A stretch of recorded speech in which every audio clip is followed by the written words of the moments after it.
The jungle was quiet at first, too quiet. Even the wind refused to blow. Thick green fog rolled low across the forest floor, wrapping around sharp roots and glowing stones. The air was cold, wet, and smelled of old blood and fear. Then came the scream. Not an animal scream. It was a girl's scream, full of pain and panic. Echoing through the fog like a dying song, Leah was running.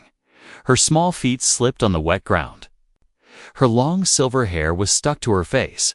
Her breathing was rough, her eyes wild with terror. She looked back. One sand almost fell. Behind her, something huge moved in the mist, fast and hungry. She didn't know what kind of beasts they were. Only that they had teeth as long as her fingers and eyes that glowed like red fire. They had hunted her for hours now, maybe longer. She had no weapon, no help, no plan. Her lungs burned, her legs felt broken. She had never been outside the city before, never touched real dirt or seen trees. She was a high-born girl. Well, she used to be. Before her father gave her to the jungle, before he said, "Survive or be forgotten." Another roar echoed behind her, closer this time. Leah screamed again. This time, she didn't care who heard. She just wanted someone to answer. Anyone. Suddenly, she tripped over a root and hit the ground hard. Pain exploded in her shoulder. Her knees scraped against rock. She rolled to her back, trying to push herself up, but the fog around her moved. Glowing eyes circled her now. Low growls rising like thunder. She saw claws, teeth, bone plates across hairy shoulders. They were big, too big on. They were smiling. If monsters could smile, Leah closed her eyes. She whispered, "Please." But there was no one to hear her. Then a light, bright red fire exploded just a few meters away. A flare screamed into the air, lighting the fog in waves of crimson. The beasts growled and stepped back, confused. Then a voice, deep and loud, cut through the jungle. "Hey!" it shouted. "Back off." A figure walked out of the mist, tall, two-legged armor, dirty and torn. A human, a real human. Holding a flare in one hand and a long blade in the other, he didn't look scared. He looked mad. Leah blinked, too stunned to move. The human walked straight, toward the beasts, not away. He stood in front of her like a wall of flesh and fire. "You want her," he shouted at the beasts. "You'll have to go through me." The beasts growled louder. Forming a half circle, one of them lunged forward. The human threw the flare directly at its face, then rushed forward with the blade. Steel clashed with bone, fire met fur. Leah watched in shock as the human fought like an animal. He didn't move with grace. He moved with rage. Quick, brutal, violent. One beast fell, cut deep in the side. The others stepped back, snarling. They weren't used to prey fighting back. The human stood over the body, breathing hard. The fog lit up behind him from the burning flare still flickering on the ground. He turned, eyes locking with Leah's. "You all right?" he asked, voice low. She nodded slowly, though she wasn't sure what all right even meant anymore. He reached down and pulled her up. Her legs trembled, her skin pale blue and wet from sweat and blood. "Name's Mason," he said. "Leah." She whispered. "All right, Leah. You stick close," Mason said. Looking at the trees, "They'll be back, and I'm not dying for nothing." Leah stared at him, confused. "Why? Why did you save me?" she asked. Mason looked at her like the answer was obvious. "Because no one else would," he said. Then he turned and started moving through the fog again. Leah followed.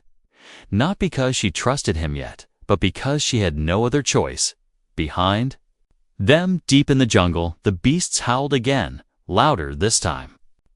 Angrier and smarter. They were not done. Not yet. But for now, Leah was alive. Because of a human, and that, in her world, was impossible. Mason moved fast. his boots stomping over vines and wet leaves. Every step echoing like a drumbeat in the mist behind him. Leah stumbled, trying to match his pace. Her breathing sharp and broken, her feet numb. Her skin still shaking from what had just happened. The jungle was alive again, not with birds or wind, but with the deep growl of beasts that refused to give up. They weren't chasing for hunger anymore, they were hunting in anger. These things had pride. Mason knew it. They had intelligence, and they hated being denied their meal. He had bought time with blood and fire, but not enough.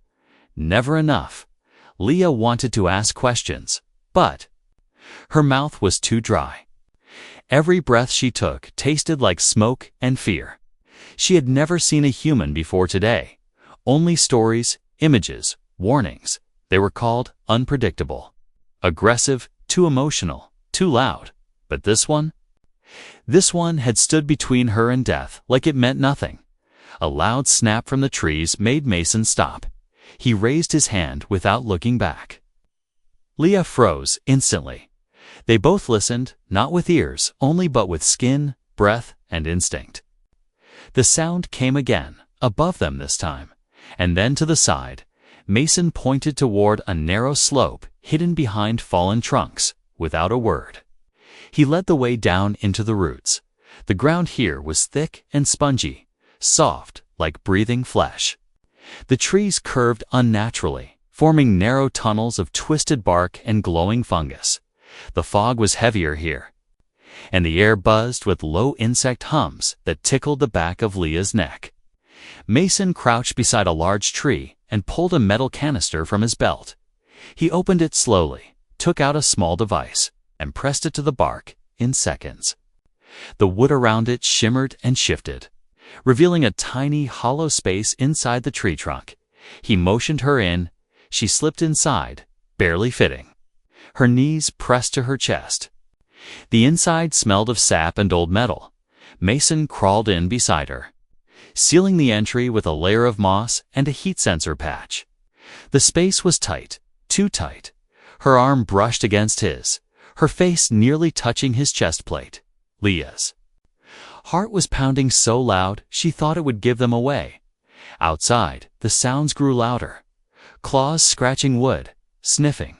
Something hissed and snorted. She closed her eyes, and Mason whispered, so low it was almost a thought, "Hold your breath for one long moment." Everything stopped. No sound, no movement, not even air. And then scratch, scratch, sniff. The sound was directly outside. The creature was sniffing the tree. It knew they were close. Mason didn't move. Didn't even blink, but his hand slowly gripped the hilt of his blade. Leah could feel his muscles tighten, ready to strike. And then, silence. The creature moved away, its footsteps fading into the wet ground. Mason waited a few more seconds, then finally removed the seal and peeked outside. All clear, they climbed out slowly. But something had changed. Mason's face looked tense, his eyes scanning faster. He had expected these monsters to chase, but not track, not adapt. Something about this hunt felt personal now.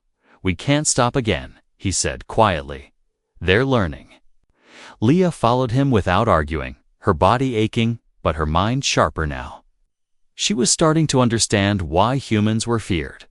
Mason wasn't a soldier in shiny armor or a hero from books. He was raw, instinct, and stubbornness, refusing to die, refusing to let her die. They moved deeper into the death roots, where the forest floor was warm and pulsing, and the trees wept sap that smelled like burnt sugar. In the middle of this strange place, Mason stopped again. He stared at the bark of one twisted tree for a long time. There was a symbol there, carved into the wood. Old and faded, but clear. A circle inside a triangle with 3 slashes across the bottom. Leah saw it and tilted her head. "What is it?" She whispered. "My unit," Mason said. "Recon Team Echo 9. This isn't just jungle. This is where we went missing. Leah blinked. You were part of a team. Mason didn't answer. He moved to the side of the tree and brushed off some moss, revealing a piece of metal embedded in the bark. A broken cum tag. He took it. Eyes cold. I thought I was the only one left, he murmured.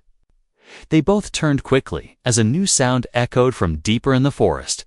The growl of a beast, but a deep pulse, like a heartbeat made of metal and thunder. It vibrated the ground under their feet, and Leah felt something shift inside her chest. Her skin tingled, her hands shook. Something old was calling to her. She looked at Mason, but he was already moving toward the sound, faster now, drawn like he recognized it too. Neither of them noticed that behind them, far up on the branches, a beast was watching silently. But this one wasn't just a hunter anymore. Its eyes were glowing. Blue, it had touched something ancient too, and now it wanted more than flesh. It wanted her. The strange sound grew louder as they moved deeper. A deep pulse, slow but strong. Like a drumbeat under the earth, Mason had stopped talking now, his eyes scanning the ground, the trees, the shadows. His hand always close to his blade. Leah walked just behind him, but something in her chest kept pulling her forward. A feeling she couldn't explain. The air changed, warmer, heavier. Like something ancient was breathing beneath the soil. Glowing plants bent away as they walked past. And the ground became rocky. The jungle slowly turning into a canyon of dark stone and smooth roots. Fog thinned, replaced by mist rising from cracks in the floor. And then they saw it. A wide cave mouth, black as night, steam flowing out like breath from a giant mouth. It felt wrong, but also familiar. Leah's feet stopped moving. Her eyes wide, her lips trembling. She didn't remember this place, but her bones did. Like they had waited lifetimes to come back here, Mason didn't wait. He scanned the entrance. Tossed a small flashing device inside. It clicked, then turned green. No traps, no signs of life. But still, it felt alive. He glanced back. Leah hadn't moved. Something's here, she whispered, not in fear, but in awe. I don't know what, but it's calling me.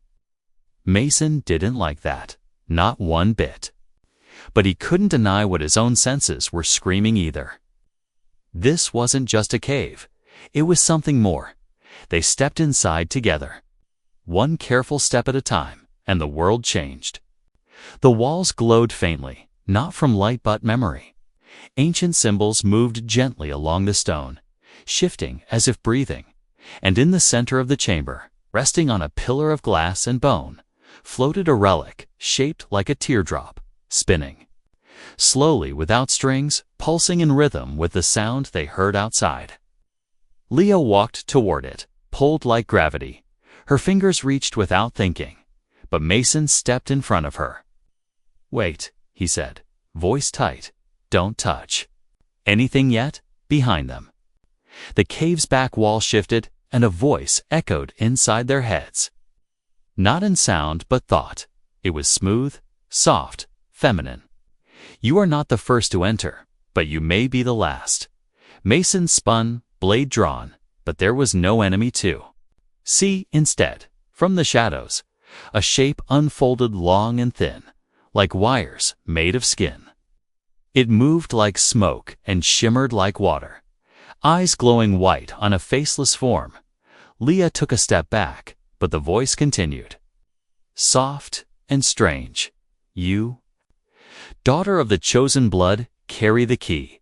You were meant to awaken me. What are you? Mason asked, blade ready. The shape tilted its head, or what looked like a head, and replied, I am the guardian, the memory of the first starflesh, the protector of the seed. Mason didn't understand it, but Leah's breath caught in her throat. Her hand reached up to her necklace, a smooth stone she always wore, never knowing why.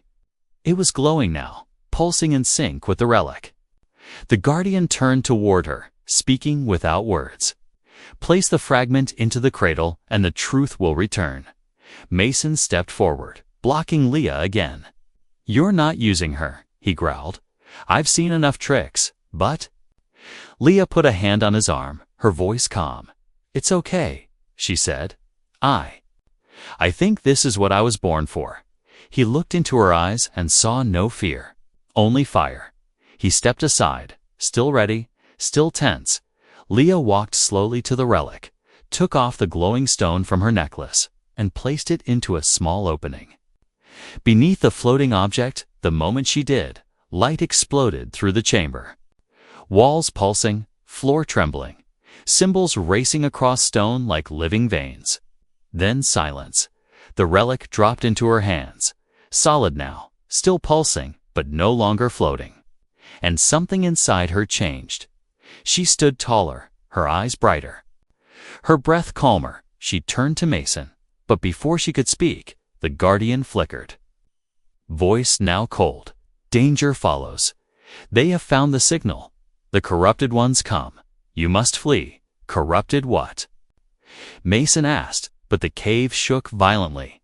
Dust fell from the ceiling, and deep howls echoed from the jungle outside. The beasts were back, but this time, something was different, deeper, darker. As if something worse had joined them, the guardian vanished, and a second path opened in the stone wall behind the pillar, stairs spiraling down into glowing red mist. No time to think. Go, Mason said, grabbing Leah's hand. Now, she didn't argue. They ran into the darkness below. And behind them? The relic began to sing in her hand, not a song of warning, but of awakening. Something had been unlocked, not just in the cave, but in her. They ran down the stone steps. Not knowing how far the tunnel went or where it led, the walls glowed, faint red as if pulsing with breath, and the further they went, the warmer it became. Leah held the relic tight against her chest, and every few steps it gave off a soft hum, like it was thinking, or watching. Mason moved fast, his jaw clenched. Blade still in his grip. He didn't trust magic caves or glowing objects. But the beasts above had made the choice easy. It was run or be torn apart. At last, the tunnel opened into a wide underground chamber, lit by crystals that floated in the air like lanterns. Water dripped from roots above, forming shallow pools. And in the center stood a platform made of bone and metal, cracked and old. Leah stepped onto it without thinking, and the relic in her hand began to glow brighter, whiter, sharper. Mason stepped forward, trying to stop her, but it was too late. The platform lifted, not into the air, but into her mind. Her eyes rolled back as the relic connected. Images flashing like lightning behind her eyes, she saw stars dying, planets burning, ships crashing. She saw her ancestors, tall and strange, part flesh, part light, carrying the same relic she now held.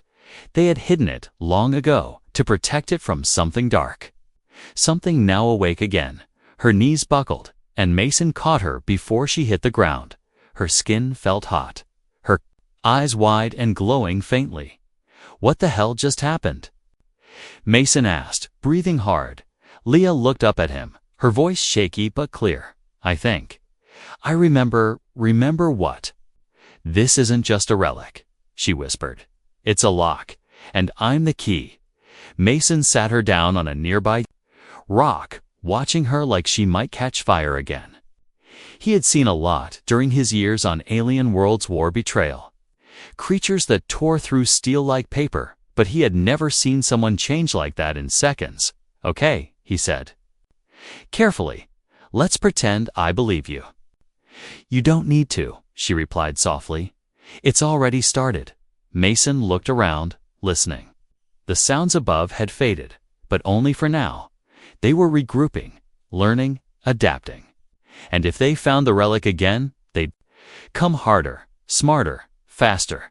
He walked to the far end of the chamber, where a narrow passage curved upward. It wasn't part of the same stone as the cave. It looked like part of an old base, metal and plastic, half swallowed by the earth. Someone had built something down here long ago and left it behind, Military Mason said, touching the rusted console, but not mine. He forced the door open, and behind it was a hallway lined with smashed lights and dead monitors. Leah followed him slowly, the relic pulsing stronger the deeper they went, like it wanted to return here, halfway through. The corridor. They found a door still locked. Mason hacked the panel with an old override code.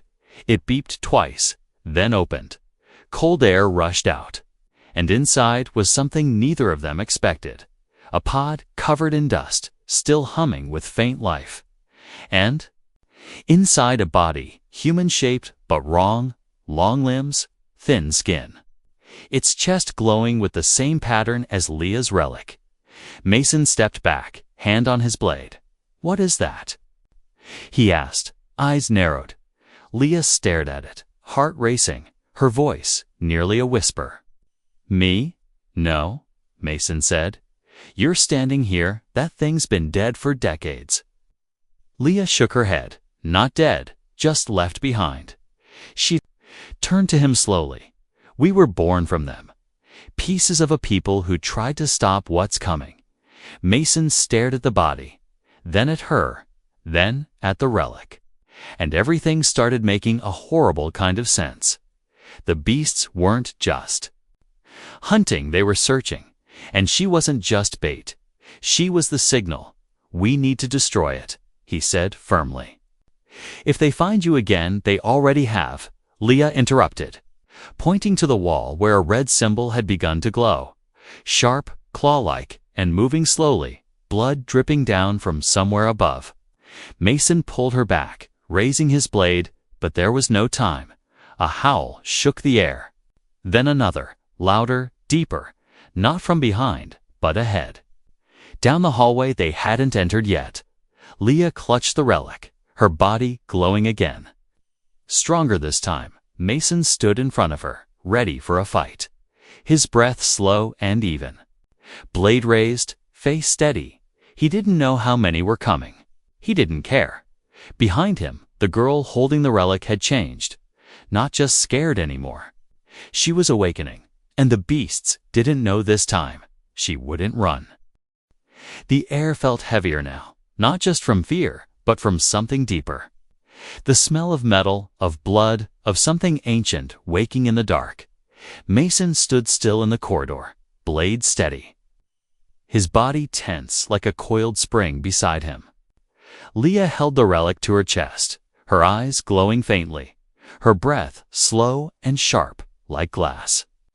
A growl echoed from the left tunnel, then another from the right.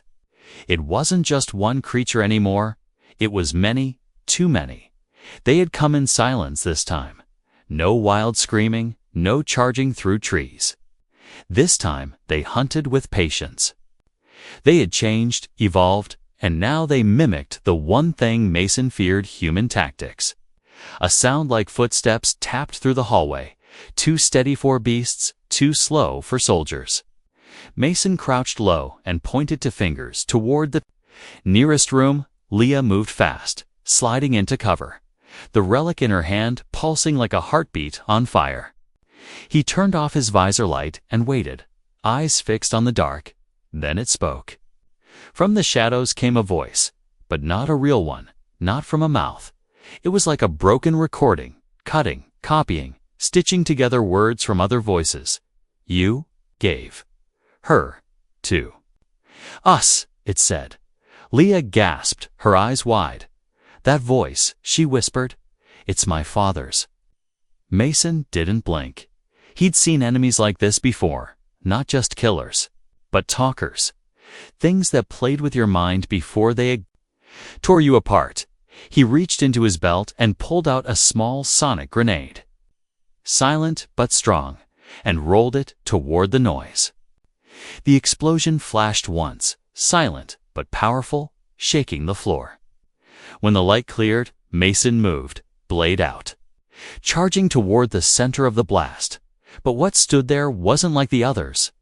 This one was taller, leaner, its bones stretched like blades, eyes glowing blue instead of red, its mouth twisted into something like a grin.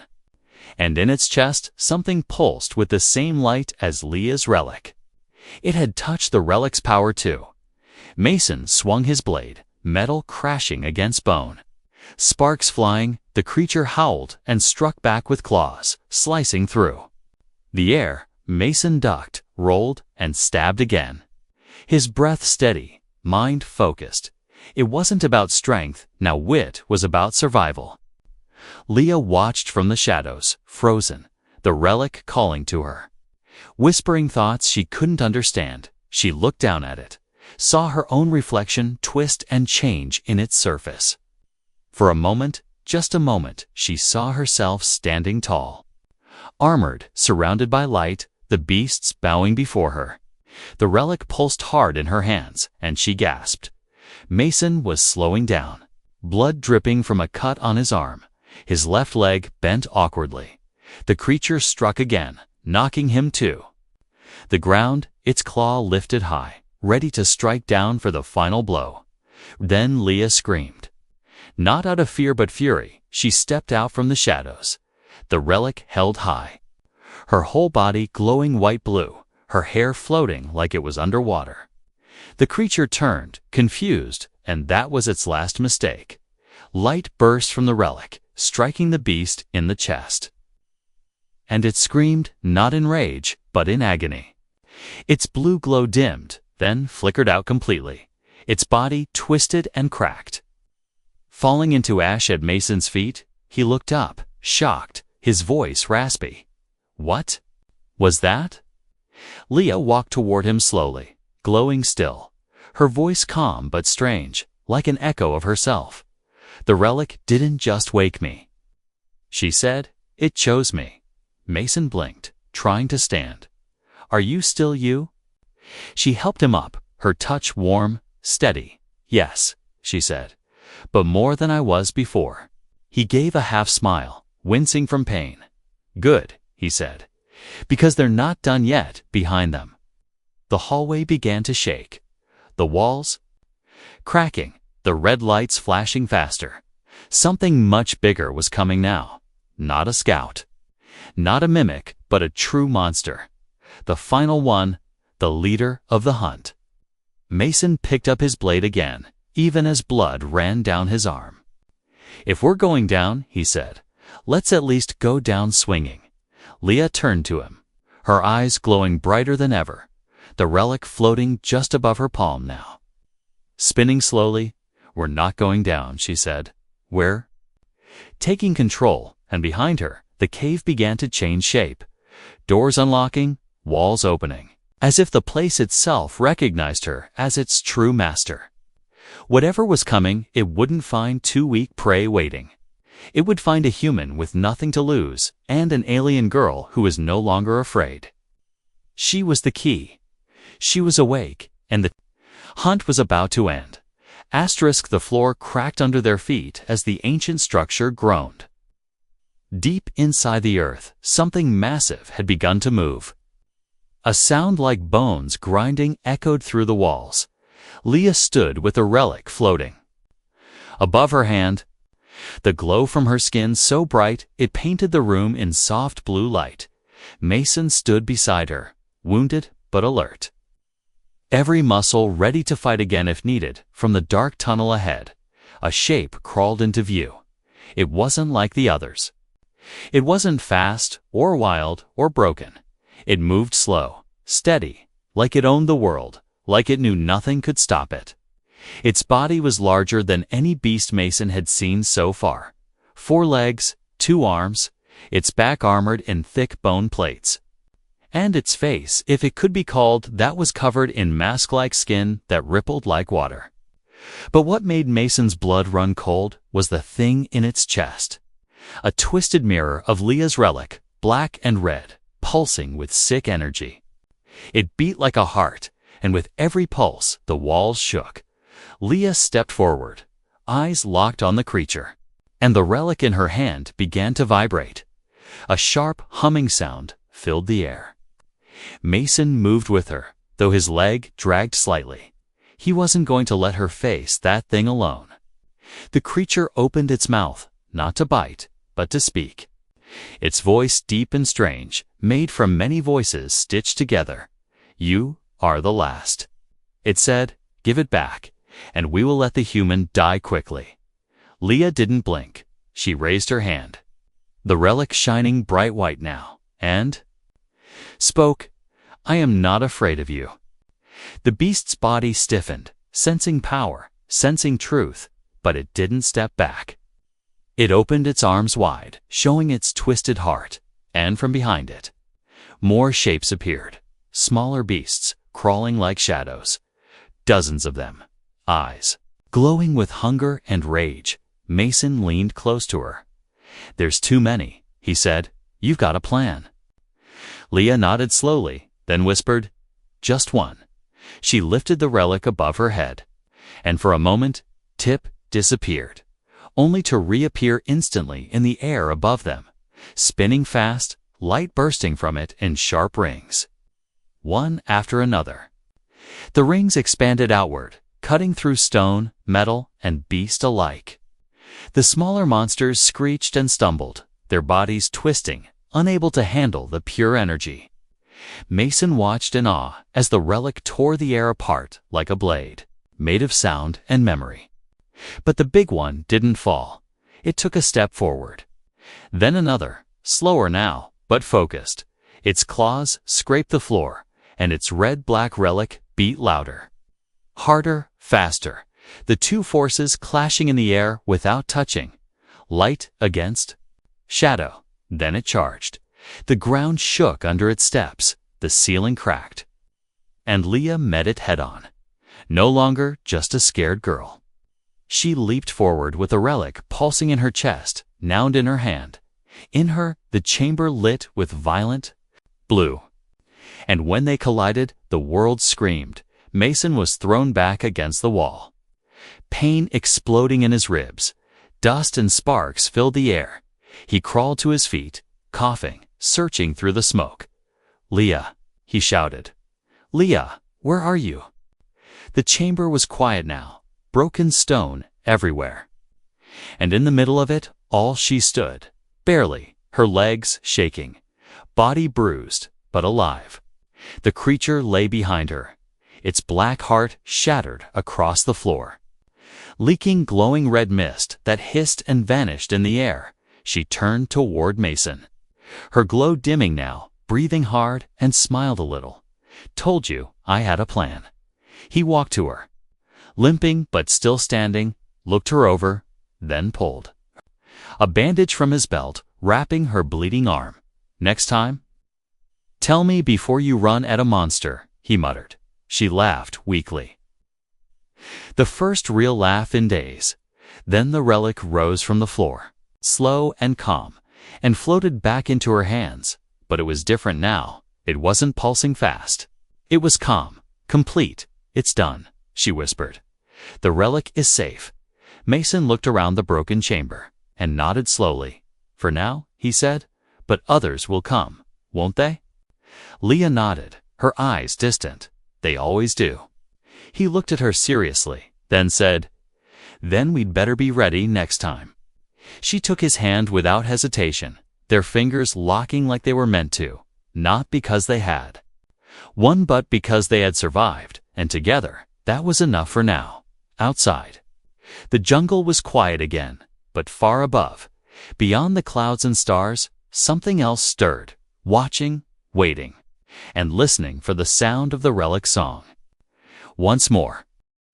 The wind outside had changed, no longer thick with fog, no longer full of growls and fear. The jungle around them stood still, as if holding its breath. Waiting to see if the girl and the human would rise again, Mason sat beside the cracked ruin of the chamber's entrance, holding a signal device in one hand, his face tired but alert. The signal blinked green, weak but steady. Help would come, eventually. Leah knelt near the center of the chamber, the relic now resting calmly in her lap. Its glow soft and steady, not dangerous anymore, not wild. It had become a part of her, and she had become something more than what she was. She was no longer a castaway, no longer abandoned by blood or name. She was chosen by something ancient, something true. She looked over at Mason, and for a while, neither of them spoke. There were no more beasts left, no more monsters hunting them, just silence. And the slow understanding that everything had changed, not just for them, but maybe for their worlds too. I didn't think we'd make it, Mason finally said, his voice rough but honest. I didn't think anyone would come for me at all, she replied softly, brushing dust from her shoulder. But you did. He gave her a tired smile. Yeah, I'm stubborn like that. She stood and walked toward him, the relic still glowing faintly in her hands. You could have left me, she said, 12 times. I could have. He nodded, but I didn't. And now? She asked, her eyes searching his face. What happens when your people arrive? What will they do with me? Mason looked at her for a long time before answering. I don't know, he said. But I won't let them hurt you, she believed. Him, not because of the words, but because he had already proved them without speaking. Back in the fog, at the cliff, in the cave, with every scar and every step, he had chosen her life over his own again and again. A crackling sound came from the device on his belt, a voice faint, but real echo through the static. Echo 9 survivor. Identify, coordinates locked. Inbound in 30 minutes. Mason pressed the button and spoke clearly. Echo 9, Sergeant Mason reporting. 2 survivors requesting full evac, immediate. The voice confirmed, then faded. The light blinked. Stronger, steadier now. Rescue was real this time, not just hope. Leah looked up at the sky through the broken ceiling. Stars blinking through the canopy. And for the first time in her life, she didn't feel small. She felt ready, ready for whatever came next. But then a rustling from the tree line. Mason stood quickly, blade drawn once more, tired but unshaken. Leah raised the relic again, her body glowing with instinct. But it wasn't a beast this time. It was a child, small, scared, eyes wide. An alien girl, not much younger than Leah had once been. Clothes torn, limbs bruised. She stumbled into the light and fell to her knees, whispering words they barely understood. But her meaning was clear. She had run too. She had survived too. Leah rushed to her and knelt beside her, lifting the girl's chin, whispering comfort. The relic pulsed again, not in warning, but in welcome. And the glow spread softly around them both. Mason lowered his weapon slowly, watching them. Something strange forming in his chest. Not pain, not worry. Something else, hope. Leah looked back at him and smiled. She's like I was. Then she's lucky we're here, Mason said. They carried the child back toward the clearing, where the dropship would land, the jungle behind them, quiet. The future ahead uncertain, but no longer feared. Above them, stars watched in silence. Below them, the ground no longer shook, and between them, mob, forged in fire, fear, and choice. The girl who would have been ripped to shreds was now something far more powerful. A protector, a survivor, a symbol that even in the darkest places, a single act of kindness can start a war and end one. And the human who saved her. He didn't just fight for her life. He helped her find her purpose. Together, they were no longer running. They were becoming.